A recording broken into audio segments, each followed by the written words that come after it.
नमस्कार, दोपहर समाचार में आपका स्वागत है।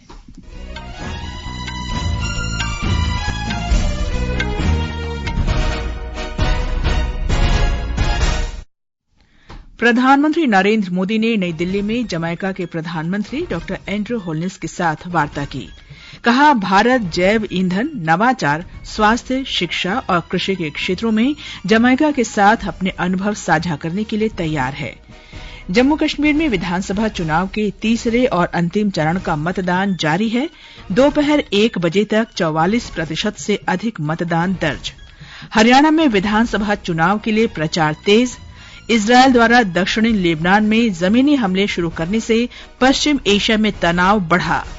कानपुर क्रिकेट टेस्ट में भारत ने बांग्लादेश को 7 विकेट से हराकर 2 मैचों की श्रृंखला 2-0 से जीती और पेरू में विश्व जूनियर चैंपियनशिप में भारतीय निशानेबाज पार्थ राकेश माने ने दूसरा स्वर्ण पदक जीता। दोपहर समाचार के साथ मैं कनकलता।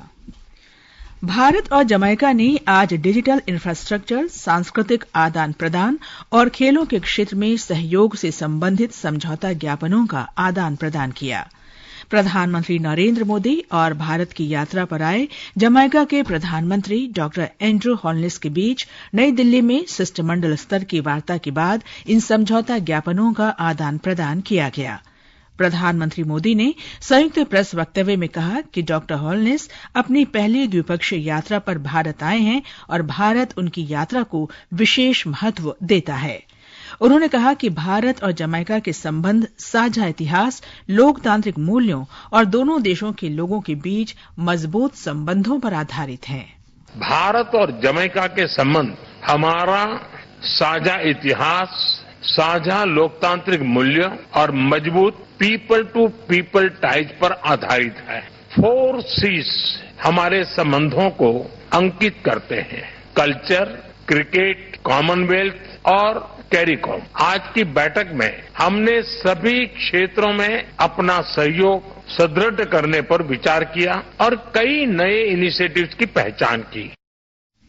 प्रधानमंत्री ने कहा कि भारत डिजिटल पब्लिक इंफ्रास्ट्रक्चर, लघु उद्योगों, जैव ईंधन, नवाचार, शिक्षा, स्वास्थ्य और कृषि के क्षेत्र में अपने अनुभव जमैका के साथ साझा करने के लिए तैयार है। उन्होंने कहा कि भारत जमैका की सेना के प्रशिक्षण और क्षमता निर्माण की दिशा में भी आगे कदम उठाएगा। संगठित अपराध, मादक पदार्थ तस्करी और आतंकवाद के बारे में प्रधानमंत्री ने कहा कि ये साझा चुनौती है और दोनों पक्षों ने इनका मिलकर मुकाबला करने पर सहमति जताई है। श्री मोदी ने कहा कि दोनों पक्ष वैश्विक शांति और स्थिरता सुनिश्चित करने के अपने प्रयासों को जारी रखेंगे। उन्होंने कहा कि भारत तथा जमैका का मानना है कि संयुक्त राष्ट्र सुरक्षा परिषद सहित सभी वैश्विक संस्थानों में सुधार जरूरी है। आज की बैठक में हमने कई वैश्विक एवं क्षेत्रीय मुद्दों पर भी चर्चा की। हम सहमत हैं कि सभी तनावों और विवादों का समाधान बातचीत के माध्यम से किया जाना चाहिए। हम मिलकर वैश्विक शांति और स्थिरता सुनिश्चित करने के लिए अपने प्रयास जारी रखेंगे। भारत और जमैका एकमत है कि यूनाइटेड नेशन सिक्योरिटी काउंसिल सहित सभी ग्लोबल इंस्टीट्यूशंस में सुधार आवश्यक है।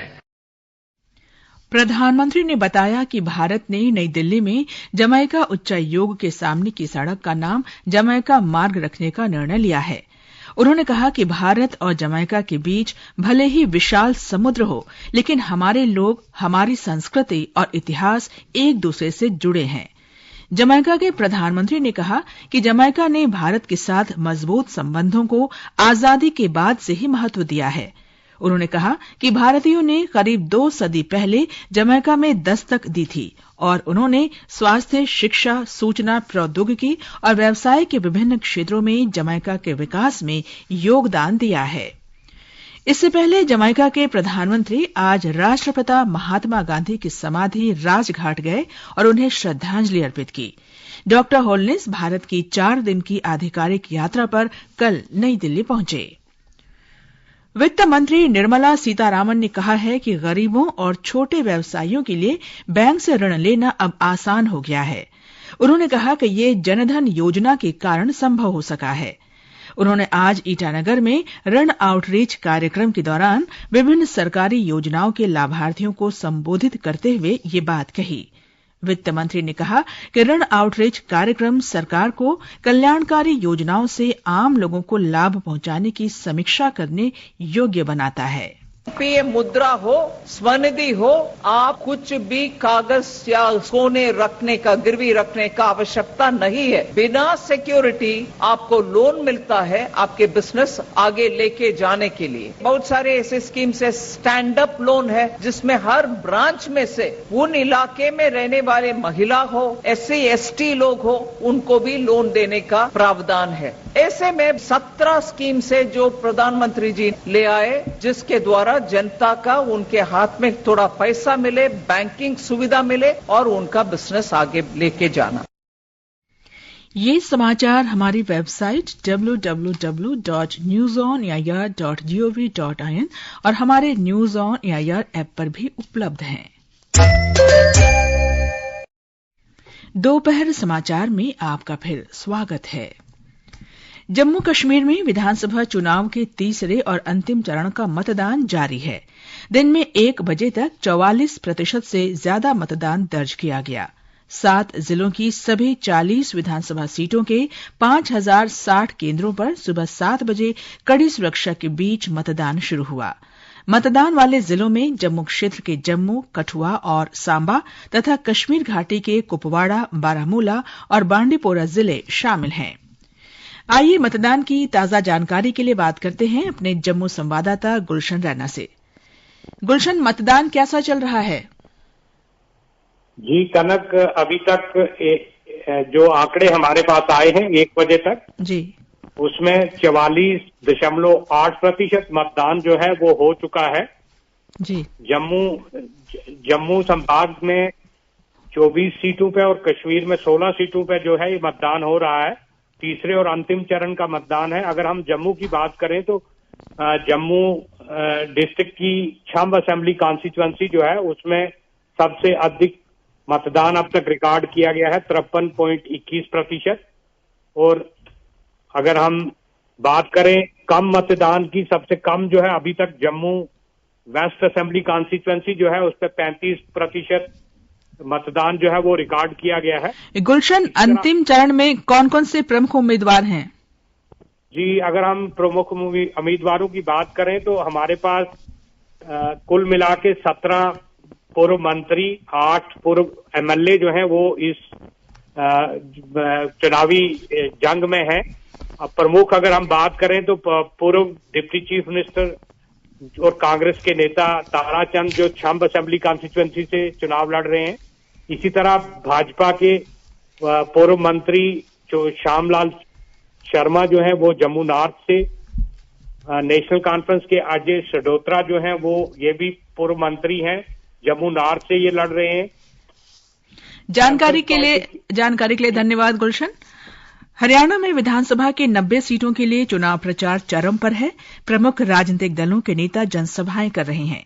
प्रधानमंत्री और भाजपा के वरिष्ठ नेता नरेंद्र मोदी आज फरीदाबाद के नजदीक पलवल जिले के गदपुरी टोल प्लाजा पर एक चुनावी रैली को संबोधित करेंगे। रैली में फरीदाबाद और पलवल के वरिष्ठ भाजपा नेता भाग लेंगे। लोकसभा में विपक्ष के नेता और वरिष्ठ कांग्रेस नेता राहुल गांधी ने हरियाणा विजय संकल्प यात्रा की शुरुआत की। राज्य में एक ही चरण में 5 अक्टूबर को वोट डाले जाएंगे। हरियाणा और जम्मू कश्मीर में मतगणना 8 अक्टूबर को होगी।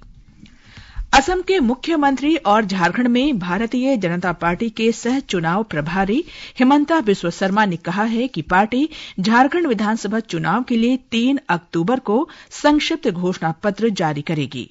रांची में संवाददाताओं से बात करते हुए श्री शर्मा ने कहा कि पार्टी का पूर्ण घोषणा पत्र बाद में जारी किया जाएगा। झारखंड का विकास के लिए हम कितना प्रतिबद्ध है। 3 तारीख को हम 5 बिंदु लेके आऊंगा। उसका बाद झारखंड राज्य बने 25 साल हुए हैं, हम 25 प्रॉमिस लेके आऊंगा। भगवान बिरसा मुंडा का 150 साल हुआ है, ये 150 साल में हम 150 कमिटमेंट लेके आएगा। तो टोटल मिला के घोषणा पत्र तक जाने में हमारा समय लगेगा। 3 तारीख को 5 प्रॉमिस, उसका तुरंत बाद 25, फाइनली फुल घोषणा पत्र।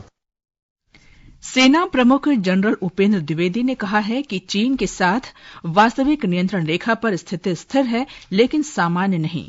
नई दिल्ली में आज चाणक्य रक्षा संवाद पर सेना प्रमुख ने कहा कि भारत मई 2020 में सैन्य गतिरोध शुरू होने से पहले अप्रैल 2020 की स्थिति बहाल करना चाहता है। जनरल उपेंद्र द्विवेदी ने कहा कि जब तक पहले की स्थिति बहाल नहीं हो जाती, तब तक वास्तविक नियंत्रण रेखा पर स्थिति संवेदनशील रहेगी। भारत किसी तरह के हालात से निपटने के लिए पूरी तरह तैयार है। राष्ट्रीय जांच एजेंसी एनआईए आज पश्चिम बंगाल में 12 स्थानों पर तलाशी और पूछताछ कर रही है। एजेंसी राज्य में कुछ व्यक्तियों से जुड़े संदिग्ध माओवादी संबंधों के मामले में नदिया, पश्चिम बर्धमान, उत्तर और दक्षिण 24 परगना जिलों और कोलकाता में छापेमारी कर रही है। ये समाचार आकाशवाणी से प्रसारित किए जा रहे हैं। ताजा समाचार जानने के लिए आप हमारे social media handle @AIR news Hindi को फॉलो कर सकते हैं। ये आकाशवाणी है। इजरायल द्वारा दक्षिणी लेबनान में जमीनी हमला शुरू किए जाने से तनाव बढ़ गया है। इजरायली डिफेंस फोर्स IDF ने उत्तरी इजरायल के निवासियों पर तत्काल खतरों का हवाला देते हुए सीमा के निकट हिजबुल्लाह के ठिकानों पर सीमित और लक्षित हमले शुरू किए हैं। एक सुनियोजित रणनीति के अनुसार इजरायल के ऑपरेशन नॉर्दर्न एरो अभियान के तहत इन हमलों की स्वीकृति राजनीतिक नेताओं ने दी है। नेपाल में बाढ़ प्रभावित क्षेत्रों में बचाव और राहत कार्य जोरों पर है। हमारे संवाददाता ने बताया है कि भूस्खलन और बाढ़ में मरने वाले सैकड़ों लोगों की याद में 3 दिन के लिए राष्ट्रीय शोक की घोषणा की गई है। नेपाल में हुई 3 दिन लगातार बारिश के बाद आई बाढ़ में कुल मृतकों की संख्या बढ़कर 223 हो गई है। नेपाल के विभिन्न इलाकों में बचाव और राहत कार्य जारी है। प्रधानमंत्री के नेपाल वापसी के तुरंत बाद हुई कैबिनेट बैठक में वित्त मंत्रालय ने 100 करोड़ आपदा राहत कोष में तुरंत उपलब्ध कराया है। सभी परिषद के सदस्यों ने अपनी 1 माह की तनख्वाह राहत कोष को भेंट की है। श्वेता सिंह, आकाशवाणी समाचार, काठमांडू। क्रिकेट में भारत ने कानपुर में दूसरे टेस्ट मैच में बांग्लादेश को 7 विकेट से हराकर 2 टेस्ट मैचों की श्रृंखला 2-0 से जीत ली है। मैच के 5वें दिन भारत ने बांग्लादेश को दूसरी पारी में 146 रन पर समेट दिया। इसके बाद 3 विकेट पर 95 रन का लक्ष्य हासिल कर लिया। अधिक जानकारी के लिए आइए बात करते हैं द हिंदू अखबार में खेल विशेषज्ञ राकेश राव से। राकेश, 3 दिन के बाद ऐसा क्या हुआ जिससे टेस्ट मैच भारत के पक्ष में आ गया? देखिए, जिस अंदाज में भारत ने बल्लेबाजी की है, गेंदबाजी तो खैर बेहतरीन की है चारों इनिंग्स में इस पूरे सीरीज के, लेकिन फास्टेस्ट 50, फास्टेस्ट 100, मतलब जितने रिकॉर्ड थे, 200 भी फास्टेस्ट। अगर आप 35 ओवर में 280 से ज्यादा रन स्कोर करते हैं टेस्ट मैच में, तो आपने वो मैच जो ड्रॉ लग रहा था उसको मैच आपने बिल्कुल सेट कर दिया कि प्रेशर एक बार फिर बांग्लादेश के ऊपर चला गया। उसके बाद जिस अंदाज से गेंदबाजी की, और वो भी चौथी बार इस सीरीज में ऐसा हुआ कि बांग्लादेश की विकेटें एकदम से ढेर हो गई, क्योंकि कोई पार्टनरशिप नहीं लगी लंबी। राकेश, भारत के लिए इजी हो गया। राकेश, भारत की जो जीत हुई है इससे विश्व टेस्ट चैंपियनशिप के फाइनल में भारत की स्थिति पर क्या असर पड़ेगा, संक्षेप में बताइए। देखिए, भारत अभी नंबर 1 पे है। 11 मैच खेलने के बाद उनका जो परसेंटेज पॉइंट है वो लगभग 75 है, और जो दूसरी टीम है ऑस्ट्रेलिया, उसका 62.5 है। तो आप अंदाजा लगा लीजिए कि हम कितने आगे हैं। 1 मैच कम खेले हैं, फिर भी 12 पॉइंट आगे चल रहे हैं परसेंटेज पॉइंट। धन्यवाद राकेश। तो लगभग पक्का हो गया हमारा। निशानेबाजी में पेरू के लीमा में जारी 3 दिवसीय जूनियर विश्व चैंपियनशिप में भारत ने पुरुषों की टीम स्पर्धा में स्वर्ण पदक जीता है। भारतीय निशानेबाज पार्थ राकेश माने का 10 मीटर एयर राइफल प्रतिस्पर्धा में ये दूसरा स्वर्ण पदक है। अंत में मुख्य समाचार एक बार फिर। प्रधानमंत्री नरेंद्र मोदी ने नई दिल्ली में जमैका के प्रधानमंत्री डॉक्टर एंड्रू होल्नेस के साथ वार्ता की। कहा, भारत जैव ईंधन, नवाचार, स्वास्थ्य, शिक्षा और कृषि के क्षेत्रों में जमैका के साथ अपने अनुभव साझा करने के लिए तैयार है। जम्मू कश्मीर में विधानसभा चुनाव के तीसरे और अंतिम चरण का मतदान जारी। दोपहर 1 बजे तक 44% से अधिक मतदान दर्ज। हरियाणा में विधानसभा चुनाव के लिए प्रचार तेज। इजरायल द्वारा दक्षिणी लेबनान में जमीनी हमले शुरू करने से पश्चिम एशिया में तनाव बढ़ा। इसके साथ ही दोपहर समाचार का ये अंक समाप्त हुआ। नमस्कार।